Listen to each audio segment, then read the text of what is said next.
भगवान का एक परम सखा था जिसका नाम था सुदामा। कृष्णस्यासीत सखा क्वचित ब्राह्मणो ब्रह्मवितम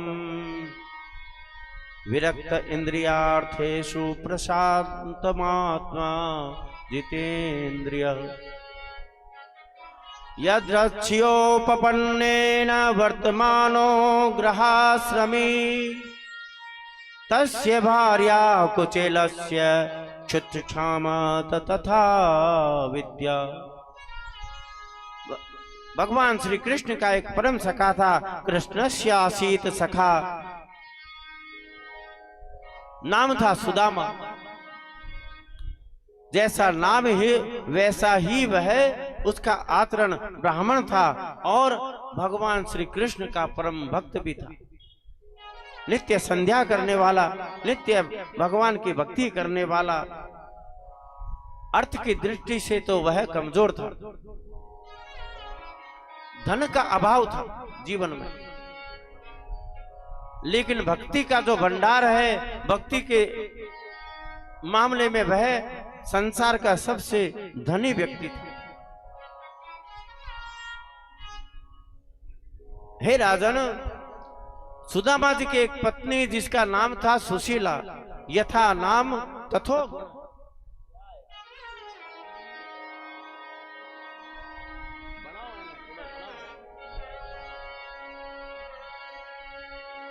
भगवान का जो सखा, उसकी पत्नी का नाम था सुशीला। यथा नाम तथा गुण, जैसा नाम वैसा ही गुण था। सुशीला नाम यानी इतनी सुंदर शीतल स्वभाव उस पत्नी का था।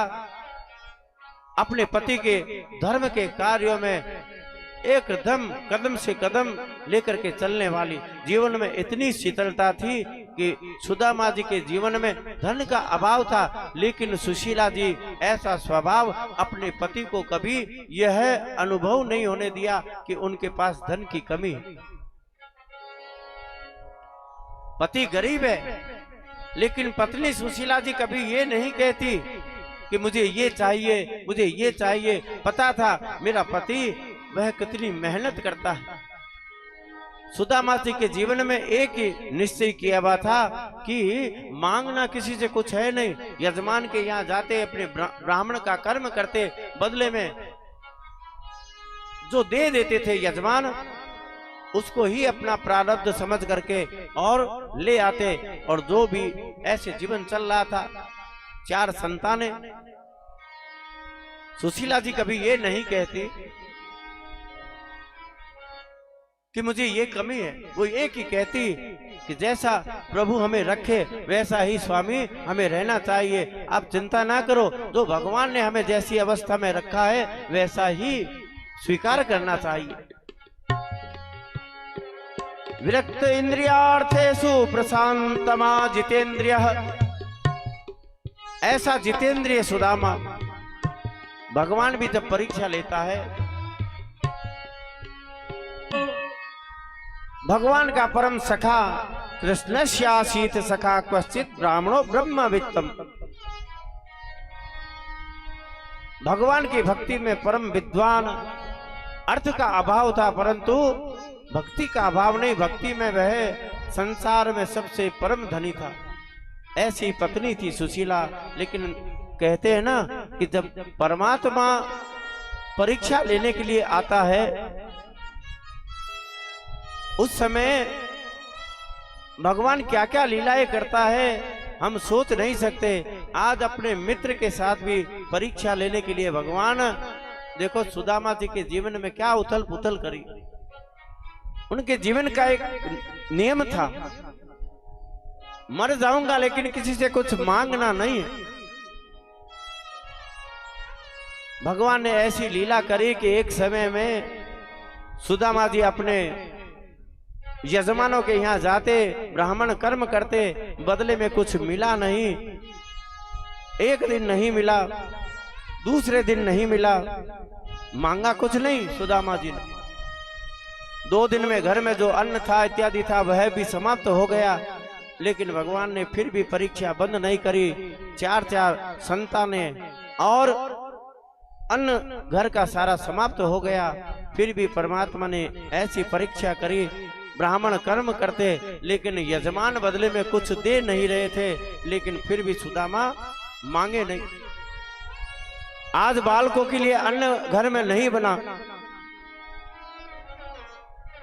जैसे तैसे करके अपने जल पान करवा करके मैया सुशीला ने अपने पुत्रों को रख दिया कि बेटा पिताजी आएंगे, आज कुछ लाएंगे तब मैं भोजन दूंगी। सायंकालीन में सुदामा जी जब आए, खाली हाथ आए, आशा भरी नजरों से दौड़ी दौड़ी अपने पति के पास में गई। सुदामा के पास सुशीला जाकर के पूछा, स्वामी आज कुछ मिला? सुदामा जी ने कहा कि नहीं सुशीला, आज भी भगवान ने कुछ प्राप्ति नहीं दी। कोई बात नहीं स्वामी, आज तो बालक को जल पान करवा करके जैसे तैसे मैंने मना लिया, कल करवा देंगे भोजन। अगले दिन भी कुछ प्राप्त नहीं हुआ। दिन भर बच्चों को जैसे तैसे करके रखा। सायंकालीन में सुदामा आए, आशा भरी नजरों से फिर पूछा। सुदामा जानते थे कि क्या कहूं क्या करूं, बैठ गई चुपचाप। सुशीला जी गई, जाकर के स्वामी आज कुछ प्राप्त हुआ? नहीं सुशीला, आज भी कुछ प्राप्त नहीं हुआ। अच्छा, पतिव्रता पतिम प्राह मलायता वदनेन सा दरिद्रा सीदमानासा वेपमानाभिगम्यत। आज अपनी दरिद्री पर सुशीला जी के मन में ऐसी ग्लानि आती है। देखो आज छोटे छोटे बालक मुझे दिन भर कह रहे हैं मैया भूख लगी है, भूख लगी है। कभी भी अपनी दरिद्रता का चिंता नहीं किया सुशीला ने, लेकिन आज बच्चों के कारण से सुदामा जी से कहा ऐसे कैसे स्वामी चलेगा, बच्चे भूख से बिलबिला रहे। सुदामा जी ने कहा तुम सही कहती हो, लेकिन मैं क्या करूं, मैं कर्म करता हूं, बदले में यजमान कुछ देते नहीं है। मांगना जीवन में मेरे नियम नहीं है, मैं किसी से मांगूंगा नहीं। सुशीला तुम्हें तो पता है मर जाऊंगा, लेकिन मांगना नहीं। कोई बात नहीं स्वामी, आज भगवान से मन में प्रार्थना करती है प्रभु ऐसी दरिद्रता, बालक भूखे मर रहे हैं, कुछ करो कृपा आप। मन में एक भाव उत्पन्न हुआ, पति से बोली स्वामी आप नित्य भक्ति करते हैं भगवान श्री कृष्ण की, आप कहते हैं कि वो आपके गुरुकुल के सखा हुआ करते। जैसे ही कृष्ण का नाम सुना, सुनते ही सुदामा जी की थकान मिट गई और कहा वाह सुशीला, तुमने आज कृष्ण का नाम लेकर के मेरे मन को पवित्र कर दिया है। हाँ, मेरा परम सखा, मेरे गुरुकुल का सखा श्री कृष्ण है। तो स्वामी आप गुरुकुल के बाद उनसे मिलने गए कि नहीं? इच्छा बहुत है सुशीला, लेकिन कभी मिलन हुआ नहीं गुरुकुल के बाद। रोज याद करता हूं अपने मित्र को। ननु ब्रह्मण भगवत सखा साक्षात् श्रेयपति ही। नाथ मैंने सुना है कि द्वारिकाधीश साक्षात परमात्मा है। तो कहा हाँ सुशीला, वो साक्षात परमात्मा ही है। तो आपको उनसे एक बार भेंट करनी चाहिए। गुरुकुल में बालपन था, अब तो बड़े हो गए, आपको दर्शन करने मिलने की इच्छा नहीं होती? बहुत इच्छा होती है सुशीला, लेकिन क्या करूं, तुम्हें देखता हूं, बच्चों को देखता हूं, मन तो बड़ा करता है कि कृष्ण के पास में जाऊं, उनसे मिलूं, दर्शन करूं, ये जीवन धन्य हो जाएगा। शरीर छूट जाए उससे पहले एक बार कृष्ण का दर्शन हो जाए तो ये जीवन धन्य हो जाएगा सुशीला। तो नाथ आप जाते क्यों नहीं? कैसे जाऊं तुम्हें छोड़कर, बच्चों को छोड़कर? सुशीला ने कहा स्वामी चिंता ना करें, बच्चों को मैं संभालूंगी। क्या पता ये शरीर क्षण भंगुर है, मानुषो देहो दुर्लभो मानुषो देहो, देहा नाम क्षण भंगुर है, ये मनुष्य शरीर हमें मिला है स्वामी, आप ही तो कहते हो ये दुर्लभ है और न जाने कब ये शरीर छूट जाए, मन में न रह जाए। मैं कहती हूँ आप अपने मित्र के दर्शन करने चले जाए। आज अपनी पत्नी सुशीला को देखा सुदामा जी ने, और देखते देखते अपनी पत्नी से कहा, सुशीला कहीं तुम इसलिए तो नहीं कह रही हो हम गरीब हैं, हमारे पास धन का अभाव है, बच्चे भूखे मर रहे हैं, मैं अपने मित्र द्वारकाधीश के पास में जाऊं, कृष्ण के पास में जाऊं, मेरी हालत देख करके कृष्ण मेरी कोई सहायता कर दे, इसलिए तो तुम मुझे भेज नहीं रही हो। ना स्वामी, ऐसी बात नहीं है, कल को ये शरीर रहे ना रहे, मरने से पहले कम से कम कृष्ण दर्शन तो कराइए आप। जाइए स्वामी, काल करे सो आज, आज करे सो अब, अभी आप जाइए और कृष्ण के दर्शन कीजिए, बच्चों को मैं संभालूंगी। वाह सुशीला, धर्म पत्नी हो तो तुम्हारे जैसी धर्म पत्नी कहा ही इसलिए जाता है जो अपने पति के धर्म में सहभागी बने। अगर पति धर्म से अच्युत हो गया है तो पत्नी का कर्तव्य होता है धर्म मार्ग में पति को लाए। वाह सुशीला, तुम धन्य हो। चला जाऊंगा, कहा जाऊंगा नहीं, आज अभी इसी समय आप कृष्ण से मिलने के लिए जाइए। ठीक है सुशीला, जाता हूं। सुदामा जी उठे, उठ करके जैसे ही तैयार हुए जाने के लिए, और तैयार होने में था क्या उनके पास, एक फटी हुई धोती और ऊपर एक दुपट्टा और कुछ नहीं, वो भी फटा हुआ। सुशीला जी ने कहा कि स्वामी रुकिए, मैं अभी आती हूं। घर के बाहर गई, आस पड़ोस 4-5 घरों में गई, जा करके वापस आई तो क्या देखते हैं, सुशीला की फटी हुई धोती एक पोटली के रूप में, और कहा लीजिए स्वामी यह पोटली, उसमें जो है वह कृष्ण को कहना कि भाभी ने भेजे हैं उनके लिए। सुदामा जी ने देखा तो तंदूल उसके अंदर। सुशीला जी जब चावल तंदूल लेकर के आई तो उनको रखने के लिए भी उनके पास कोई व्यवस्था नहीं। सुशीला ने अपनी फटी हुई धोती को फाड़ा, उसको गठड़ी बनाया, कहा कि मेरी तरफ से कृष्ण को भेंट करना। ये कहां से आया सुशीला, तुमने मांगा है? सुदामा जी को विश्वास नहीं हुआ। तुम्हें तो मेरा नियम पता है कि मांगने से अच्छा मरना अच्छा, मांगना नहीं है और तुम मांग करके लाई हो। सुशीला ने कहा स्वामी क्रोध ना करिए, हमारा नियम है हम अपने लिए मर जाएंगे लेकिन मांगेंगे नहीं। लेकिन प्रभु हे स्वामी, भगवान के लिए मांगने में कभी शर्म नहीं करनी चाहिए। भगवान के लिए अगर किसी से मांगना पड़े तो मांग लेना चाहिए। मैं तो ठाकुर के लिए मांग करके लाई हूं, तुम्हारे आपके और मेरे लिए नहीं। वाह सुशीला, गठड़ी को अपने कंधे पर लिया और सुदामा आज इतने प्रसन्न, सारी थकान जैसे मिट गई हो।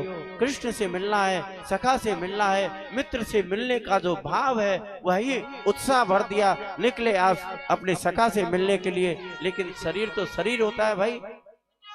आज 5-6 दिनों से भूखे सुदामा निकले अपने मित्र से मिलने के लिए। थोड़ी दूर गए, मन में एक ही भाव, चले श्याम सुंदर से मिलने सुदामा, चले श्याम सुंदर से, अरे चले श्याम सुंदर से मिलने सुदामा। अरे गाते गाते मन में हरे कृष्ण रामा, गाते गाते मन में हरे कृष्ण रामा। अरे गाते गाते मन में हरे कृष्ण रामा, गाते गाते मन में हरे कृष्ण रामा। ओ चले श्याम सुंदर से मिलने सुदामा, चले श्याम सुंदर से मिलने सुदामा। ओ चले श्याम सुंदर से मिलने सुदामा, चले श्याम सुंदर से मिलने सुदामा। जय हो सुदामा अपने मित्र से मिलने के लिए गठड़ी उठाए हुए चले, कोटली उठाए हुए।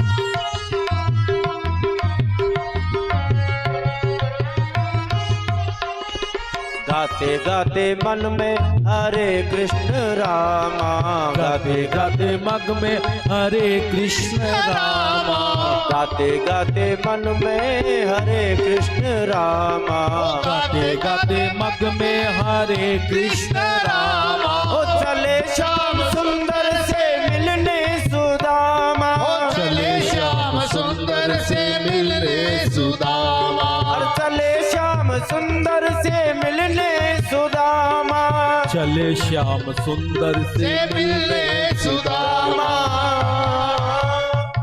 आज प्रभु से मिलने के लिए गठड़ी उठा करके सुदामा निकले तो है घर से, लेकिन शरीर तो शरीर होता है। अवस्था भूखे पेट थोड़ी दूर चले और थक गए, प्यास लगी। थकान के कारण से सामने एक सरोवर देखा, उस सरोवर में सुदामा जल पीने के लिए उतरे, स्नान किया, जल पिया और थके होने के कारण विश्राम के लिए एक पेड़ के नीचे बैठे। बैठते ही सुदामा जी को आ गई नींद। स्वप्न में प्रभु के दर्शन की लालसा चल रही थी।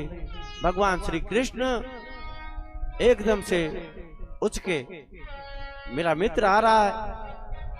गरुड़ को बुलाया, गरुड़ इधर आओ।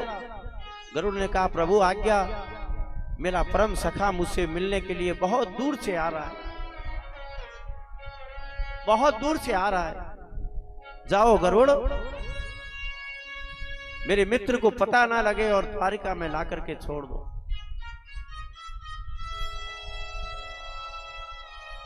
गरुड़ ने कहा जो आज्ञा प्रभु। गरुड़ उड़े गए और इधर देखो श्री कृष्ण का स्वप्न देख रहे थे सुदामा। बड़ा सुंदर सा भाव। कैसे आऊं रे सावरिया, कैसे आऊं रे सावरिया, तोरी गोकुल नगरी बड़ी दूर नगरी। कैसे आओ रे सावरिया, तोरी गोकुल नगरी बड़ी दूर नगरी। ओ दूर नगरी बड़ी दूर नगरी, दूर नगरी बड़ी दूर नगरी। कैसे आऊं रे सावरिया, कैसे आओ रे सावरिया, तोरी गोकुल नगरी बड़ी दूर नगरी। दूर नगरी बड़ी दूर। बड़ी दूर। स्वप्न देख रहे थे। गरुड़ आए, सुदामा को अपने पीठ पर सवार किया और द्वारका में ले जा करके छोड़ दिया।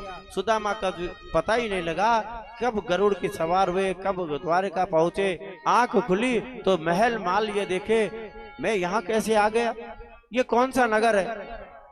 सुदामा जी को चक्कर आया कि मैं कहाँ पेड़ के नीचे सो रहा था, ये कौन से नगर में मैं आ गया हूँ। एक जाते हुए व्यक्ति को पुकारा, अरे भैया सुनना। उसने देखा एक ब्राह्मण देवता है, प्रणाम किया। प्रणाम ब्राह्मण देव, सुखी रहो बेटा। ये कौन सा नगर है। उस व्यक्ति ने पूछा कि ब्राह्मण देवता आपको कहाँ जाना है। कहा मुझे द्वारिका जाना था, मैं कहाँ गया। उन्होंने सुदामा जी को देखा, कहा ब्राह्मण देवता आप अब इस समय द्वारिका में ही तो हो। कहा द्वारिका में, तो कहा हाँ। किससे मिलना है। तो कहा मेरा एक मित्र रहता है, कृष्ण नाम है, वो कहाँ रहता है आप बता दोगे। कहा कृष्ण कौन। तो कहा द्वारिकाधीश, जो महलों में यहाँ के राजा।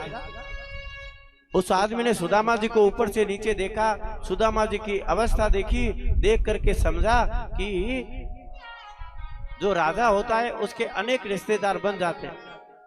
कोई एमएलए होता है तो उसके न रिश्तेदार हो, वो भी अपने आप को रिश्तेदार समझने लगते हैं।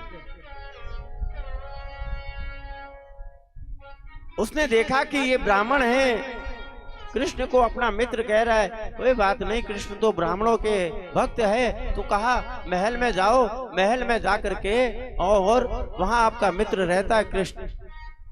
पूछते पूछते आज पहुंचे सुदामा जी महल के द्वार पर, और जैसे ही महल के द्वार पर पहुंचते ही द्वारपालों ने क्या किया, मार्ग को रोक दिया। अरे ब्राह्मण देवता, कहां जा रहे हैं आप कहां जा रहे हो? तो कहा कि अरे द्वारपालों, मेरा एक मित्र यहां रहता है, मैं उससे मिलना चाहता हूं। मेरा एक मित्र है, मैं उससे मिलना चाहता हूं। लेकिन अब देखो सुदामा जी निवेदन कर रहे हैं द्वारपालों से, और द्वारपाल जाने नहीं दे रहे हैं। तो क्या बड़ा सुंदर एक वचन लेंगे। उस बार बार द्वारपालों से निवेदन किया, लेकिन द्वारपालों ने मन में विचार किया कि है तो ये तेजस्वी ब्राह्मण देवता, और भगवान ब्राह्मणों का बड़ा आदर सम्मान करते हैं, लेकिन ऐसे अंदर अगर चले गए तो भगवान हमें कोप करेंगे। लेकिन ब्राह्मण सुदामा को देख करके उनके मन में भाव आया कि ब्राह्मण देवता, आपको भगवान कृष्ण से मिलना है? तो कहा हाँ, मैं उनका परम सखा हूं। सुदामा गुरुकुल में भगवान के साथ में मैं उनका सखा था, खेलता था, पढ़ता था साथ में। अच्छा ब्राह्मण देवता, मुझे अपने मित्र से मिलना है, मुझे अंदर जाने दो। बार बार आग्रह किया तो द्वारपालों का मन भी पिघल गया। कहा ब्राह्मण देवता, ऐसे तो हम आपको अंदर नहीं जाने दे सकते हैं, बस हम अंदर जाकर के पूछ करके आते हैं। अगर भगवान आपसे मिलना चाहेंगे आप अंदर जा सकते हो। सुदामा ने कहा हाँ जाओ जाओ, पूछ लो, मेरा मित्र जानेगा तो बहुत प्रसन्न होगा, मैं अपने मित्र को जानता हूं। द्वारपाल अंदर गए। इधर सुदामा जी के मन में संकल्प विकल्प चल रहे हैं। कृष्ण आज इन महलों में रहता है, कहीं मैंने आकर भूल तो नहीं कर दी। वो गुरुकुल की बात थी। आज कृष्ण कहाँ राजा बना हुआ है, कहाँ मेरी ये दशा। अगर कृष्ण ने मेरा नाम सुन करके और मुझे पहचानने से मना कर दिया, मैं कितना सुशीला को कहता था मेरा कृष्ण मेरा कृष्ण। अगर कृष्ण ने मुझे नहीं पहचाना तो मैं मुंह लेकर अपनी पत्नी सुशीला के पास कैसे जाऊं? अगर कृष्ण ने पहचानने से मना कर दिया, ये शरीर लेकर के वापस नहीं जाऊंगा, अपनी देह को यहीं त्याग कर दूंगा। ऐसे विचार आ रहे हैं सुदामा जी के। और वो द्वारपाल गया अंदर जाकर के द्वारपाल, महाराज की जय हो, प्रभु की जय हो। द्वारपाल ने जयकार करी। भगवान ने पूछा क्या बात है द्वारपाल? प्रभु बाहर आपसे मिलने कोई आया, कौन है? प्रभु ब्राह्मण है, तेजस्वी ब्राह्मण है, मुखमंडल पर ब्रह्म तेज है, कौन है? द्वारपालों ने कहा कि प्रभु शीश पगान जगातन पे, शीश पगान जगातन पे, प्रभु जाने को आही बसे के रामा। धोती फटी सिलटी दुपटी अरु पाय उपा नह की नहीं वामा। द्वार खड़ो विजय दुर्लभ देखी, चकी सो वसुधा अभिरामा, चकी सो वसुधा अभिरामा। पूछत दीन दयाल को प्रभु। भगवान ने पूछा कौन है? तो कहा कि हे स्वामी, शीश पगान जगा तन पे देखने में तो बड़ा गरीब है, एक फटी पुरानी धोती पहन रखी है, लेकिन ब्रह्म तेज से द्वार खड़ो द्विज दुर्बल देखी, है तो दुर्बल पतला दुबला, लेकिन ब्रह्म तेज से संपन्न है। धन का तो अभाव लगता है। प्रभु कौन है, अपना नाम क्या बताया है? पूछत दीन दयाल को, वह आपके बारे में पूछ रहा। भगवान ने कहा अच्छा कौन है, क्या नाम है? प्रभु वो कह रहा है कि मैं आपका परम सखा हूँ, गुरुकुल में आपके साथ में अध्ययन किया हुआ है, गुरुकुल में खूब मैं आपके साथ में मस्ती की हुई है, मेरा कृष्ण सखा है। जैसे ही द्वारपालों के मुखारबिंद से ये बात आई, भगवान उठ करके खड़े हो गए। गुरुकुल का सखा कौन है, क्या नाम है? द्वारपालों ने कहा प्रभु पूछत दीन दयाल को धाम, बतावत अपनो नाम सुदामा। हे प्रभु अपना नाम सुदामा बताता है। जैसे ही कृष्ण के कान में गया सुदामा, कृष्ण खड़े होकर के और कहा मेरा मित्र परम सखा आया है, सुदामा मुझसे मिलने आया है। नंगे पांव प्रभु दौड़े और दौड़ करके मित्र सुदामा द्वार की तरफ दौड़े, मेरा मित्र आया है, मेरा सखा आया है, हे सुदामा, मित्र सुदामा। द्वार के बाहर गए, मित्र सुदामा बाहर खड़े थे, चिंता मग्न थे, क्या पता प्रभु मुझे पहचानेंगे या नहीं पहचानेंगे, ऐसा संकल्प ऊपर नीचे हो रहा था। इतने में आवाज हुई मित्र सुदामा। सुदामा ने सामने देखा तो प्रभु दौड़े दौड़े आए, सुदामा कुछ विचार करे। प्रभु ने आकर सुदामा को अपने गले से लगाया, मित्र सुदामा तुम आ गए, बड़ी देर कर दी मित्र आने में। सुदामा की आंखों में आंसू आ गए, जिनके विषय में मैंने इतने विचार किए, क्या पता पहचानेगा या नहीं पहचानेगा। वो मेरा कृष्ण परिवर्तन नहीं हुआ है, मेरा कृष्ण जैसा गुरुकुल में था वैसा ही आज भी है, मुझे यहाँ लेने के लिए आया है।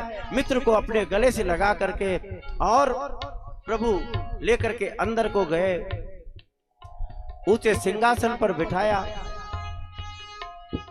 अपने मित्र की दशा देखी। ऐसे बेहाल विवाइन सो पग, कंटक जाल गड़े पुनि धोय। अपने मित्र की ये दशा देखी, दशा देख करके सिंहासन पर विराजमान किया मित्र सुदामा को और चरणों को दबाने लगे। मित्र थक गए होंगे, मेरे लिए इतना परिश्रम किया है। और चरणों को दबाते दबाते ठाकुर के हाथ गए सुदामा के चरणों के नीचे और कुछ चुभा, कांटा चुभा। प्रभु ने सुदामा के पैर को उठाया तो कांटे चुभे हैं सुदामा के पैर में। रुक्मणी से कहा जल लाओ, मैं अपने मित्र के चरण वह धोऊंगा। मेरा मित्र इतनी दूर से आया है, थका हुआ है। जैसे ही कांटा चुभा, भगवान की आंखों में आंसू आए। मित्र मेरे लिए इतना कष्ट उठाया तुमने, हाय महादुख पाए सखा तुम, आए इते न किते दिन खाए। आय महादुख पाए सखा तुम, ए सखा मेरे लिए तुमने कितना कष्ट सहन किया है, कितने दिन गोते खाए हैं तुमने मेरे लिए, मुझे क्षमा करना, मेरे कारण तुम्हें कष्ट हुआ। अपने मुख से सुदामा का एक एक कांटा निकालना शुरू किया। अपने मुंह से भगवान ने सुदामा का कांटा निकालना शुरू किया। कहा मैं अपने मित्र के चरण पकड़ूंगा, जल लाओ। और जैसे ही परात रखी, पांव रखे, रुक्मणी जी जल के लिए गई। इतने में तो भगवान ने क्या किया, मित्र की जो दशा दिशी, नेत्रों से नीर बहने लगे। देखी सुदामा की दीन दशा, करुणा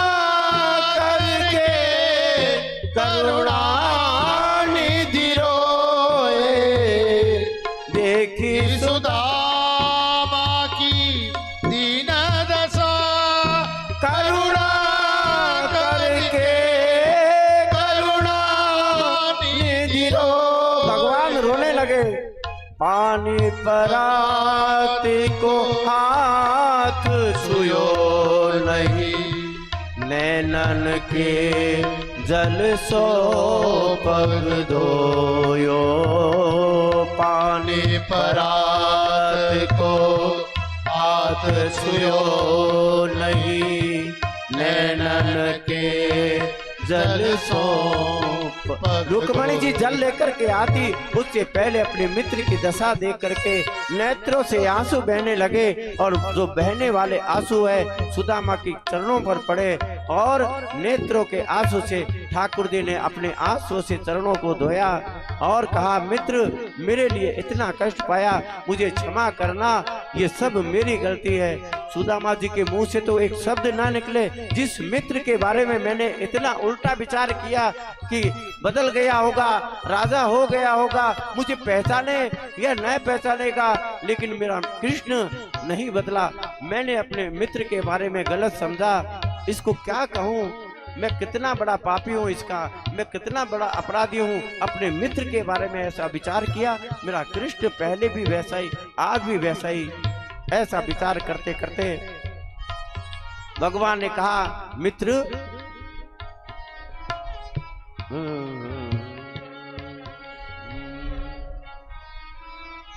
सुदामा के चरणों को अपने आंसुओं से धोया, कहा, मित्र स्नान करके तैयार हो जाओ, भोजन करेंगे फिर बातें करेंगे। सुदामा जी भोजन वगैरह करके तैयार हुए, नए नए वस्त्र भगवान ने दिए सुदामा को पहनने के लिए।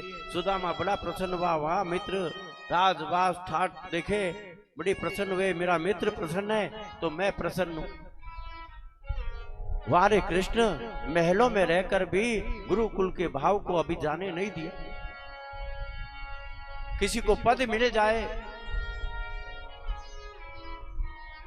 तो उसका भाव बदल जाता, लेकिन मेरा कृष्ण आज भी वैसा ही है।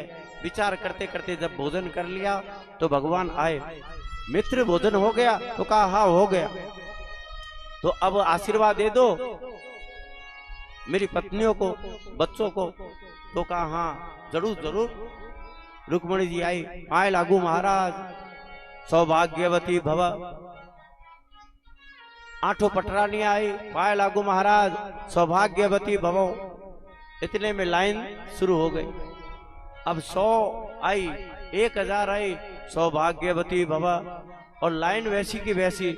भगवान से पूछा, अरे कृष्ण अभी और कितनी है? तो कहा अभी तो शुरू हुई है, 16,108 है? तो कहा हाँ मित्र, इतने ब्याह? तो कहा बस हो गए। अब तेरे तो ब्याह हो गए, आशीर्वाद का तो तूने मेरे को ही कहा है। अब सौभाग्यवती भवा भवा सौभाग्यवती भवा करते करते मुंह दुखने लगा, हाथ दुखने लगे। बाद में जो आई, पाए लागू महाराज, भवा भवा भवा। उसके बाद में भी लाइन। सुदामा ने कहा कि ये लाला भोजन का सारा बदला निकाल रहा है क्या? भोजन कराया है सारा खत्म कर देगा ये भवा भवा में? और कितनी है? तो कहा अभी तो आधी हुई है। सुदामा ने कहा अरे कृष्ण। अब जो आई, पाए लागू महाराज, 2-4 को तो कहा भवा भवा। उसके बाद कहा अरे आने की जरूरत नहीं है, मेरा मन से आप सबको आशीर्वाद है, सौभाग्यवती भवो। बस बस। भगवान पास में बैठे, क्यों मित्र कैसे हो? अच्छा हूं कृष्ण, तुम्हारा भी ब्याह वगैरह हो गया? हाँ हाँ। अरे क्या बात करते हो कृष्ण, भगवान की बड़ी कृपा है, ऐसी धर्म पत्नी मिली है, यथा नाम तथा गुण। जैसा नाम वैसी मेरी पत्नी है, सुशीला नाम है, वैसी बड़ी सुंदर विचारों वाली है, शील आचरण वाली। अच्छा तो बता करके आए हो भाभी को या अकेले ऐसे ही आ गए? अरे क्या बात करते हो कन्हैया, उसी ने तो भेजा है। अच्छा भाभी ने भेजा है? हाँ भाभी ने भेजा है। तो एक बात बताओ मित्र, ऐसे ही भेजा है या खाली हाथ, या कुछ मेरे लिए अपने देवर के लिए भेंट भेजिए? जैसे ही भगवान ने कहा और पोटली जो दबाई हुई थी उस पर हाथ चला गया। ये कन्हैया क्या मांग रहा, ये क्या मांग रहा? मैं राजभाव ये सारे ठाट बाट देखे तो अंदर शर्म आई कि अगर इस राज ठाठ के सामने कृष्ण को ये तंदूल दूंगा तो मेरे कन्हैया की क्या इज्जत रहेगी, लोग क्या कहेंगे, ऐसा फटीचर मित्र आया है चावल लेकर के। नहीं नहीं, अपने मित्र की लाज में नहीं जाने दूंगा, इससे अच्छा तो मैं ये बताऊं ही नहीं। कहा नहीं नहीं मित्र, कुछ नहीं दिया। भगवान ने कहा अच्छा, अगर कुछ ना दिया तो ये हाथ से छिपा क्या रहे हो? कहा ये नहीं नहीं, ये कुछ नहीं है, ये कुछ नहीं है। तो कहा बताओ मुझे। सुदामा उठ करके भागे, भगवान पीछे सुदामा के और पकड़ करके छीन करके पोटली को अपने हाथ में ले लिया और खोल कर देखा, अरे वाह तंदूल, ये तो मुझे अक्षत तो मुझे बहुत प्रिय है, भाभी ने मेरे लिए ये भेजा है। भगवान ने विचार किया, ये सुदामा फिर से वही भूल कर रहा है जो गुरुकुल में की थी, लेकिन उस समय मैं अनजान था, आज तो मैं जानता हूं। अब मैं सुदामा अपने सखा को यह गलती करने नहीं दूंगा। भगवान जानते थे गुरुकुल में गुरुजी ने जो चने दिए थे, मेरे हिस्से के चने भूख लगने के कारण सुदामा मुझे बिना बताए खा गया। और जब मैंने पूछा सुदामा गुरुजी ने मेरे लिए कुछ दिया है, तो कहा नहीं कुछ नहीं दिया, मेरे हिस्से का खा गया। भगवान के हिस्से का जो खाता है दरिद्र बनना पड़ेगा उसको, ये निश्चित है। भगवान ने कहा सुदामा ने मेरे चने हिस्से के खाए, इसको दरिद्री मिल गई, लेकिन अब ये गलती ना करने दूंगा मैं। आज भगवान ने छीना और कहा कि मेरी भाभी ने मेरे लिए भेजे हैं। वाह सुदामा, एक कौर लिया अपने मुख में, वाह दूसरा कौर लिया मुख में, वाह सुदामा आज तो आनंद परमानंद आ गया है। तीसरा जैसे ही लिया हाथ में लेने लगे अपने मुख में, इतने में रुक्मणी आई, आकर के हाथ पकड़ लिया। क्या करते हो स्वामी? क्रोध से देखा रुक्मणी की तरफ। रुक्मणी जी समझ गई भगवान को क्रोध आ रहा है, तो कहा अरे स्वामी क्रोध ना कीजिए, अरे भाभी ने भेजा है, क्या आप अकेले अकेले अरोगोगे, हमारे लिए नहीं छोड़ोगे, लाइए मुझे दीजिए, हम भी खाएंगे। हाथ से ले लिया। रुक्मणी जी जानती थी लक्ष्मी है, एक कौर में एक लोक का, दो कौर में समस्त लोगों का सुख संपत्ति, ये सारी की सारी सुदामा के भाग्य में भगवान ने लिख दिए। अगर ये तीसरा कौर स्वामी ने ले लिया तो मुझे भी दासी बनकर के सुदामा के यहाँ रहना पड़ेगा।